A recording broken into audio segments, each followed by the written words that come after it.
بھلا جس شخص کو اس کے اعمال بد آراستہ کر کے دکھائے جائیں اور وہ ان کو عمدہ سمجھنے لگے تو کیا وہ نیکوکار آدمی جیسا ہو سکتا ہے؟ بے شک اللہ جس کو چاہتا ہے گمراہ رہنے دیتا ہے اور جس کو چاہتا ہے ہدایت دیتا ہے. تو ان لوگوں پر افسوس کر کر کے تمہارا دم نہ نکل جائے. یہ جو کچھ کرتے ہیں اللہ اس سے واقف ہے. اور اللہ ہی تو ہے جو ہوائیں چلاتا ہے، پھر وہ بادل کو ابھارتی ہیں، پھر ہم ان کو ایک بے جان علاقے کی طرف لے جاتے ہیں، پھر اس سے یعنی بارش سے زمین کو اس کے مردہ ہو جانے کے بعد زندہ کر دیتے ہیں.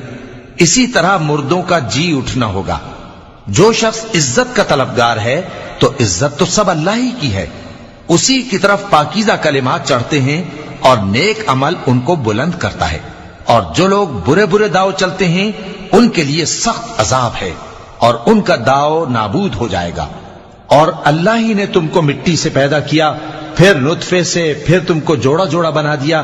اور کوئی عورت نہ حاملہ ہوتی ہے اور نہ جنتی ہے مگر یہ سب کچھ اس کے علم سے ہوتا ہے. اور نہ کسی بڑی عمر والے کو عمر زیادہ دی جاتی ہے اور نہ اس کی عمر کم کی جاتی ہے، مگر سب کچھ کتاب میں لکھا ہوا ہے. بے شک یہ اللہ کو آسان ہے. اور دونوں دریا بھی یکساں نہیں ہیں. یہ ایک تو میٹھا ہے پیاس بجھانے والا جس کا پانی خوشگوار ہے، اور یہ دوسرا کھاری ہے کڑوا. اور ہر ایک سے تم تازہ گوشت کھاتے ہو اور زیور نکالتے ہو جسے پہنتے ہو.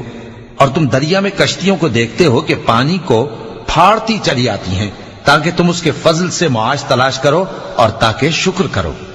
وہی رات کو دن میں داخل کرتا اور وہی دن کو رات میں داخل کرتا ہے، اور اسی نے سورج اور چاند کو کام میں لگا دیا ہے. ہر ایک ایک وقت مقرر تک چل رہا ہے. یہی اللہ تمہارا پروردگار ہے، اسی کی بادشاہی ہے. اور جن لوگوں کو تم اس کے سوا پکارتے ہو وہ کھجور کی گٹھلی کے چھلکے کے برابر بھی تو کسی چیز کے مالک نہیں. اگر تم ان جھوٹے معبودوں کو پکارو تو وہ تمہاری پکار نہ سنیں، اور اگر سن بھی لیں تو تمہاری بات کو قبول نہ کر سکیں. اور قیامت کے روز تمہارے شرک سے انکار کر دیں گے، اور ایک ہی باخبر کی طرح تم کو کوئی خبر نہیں دے گا.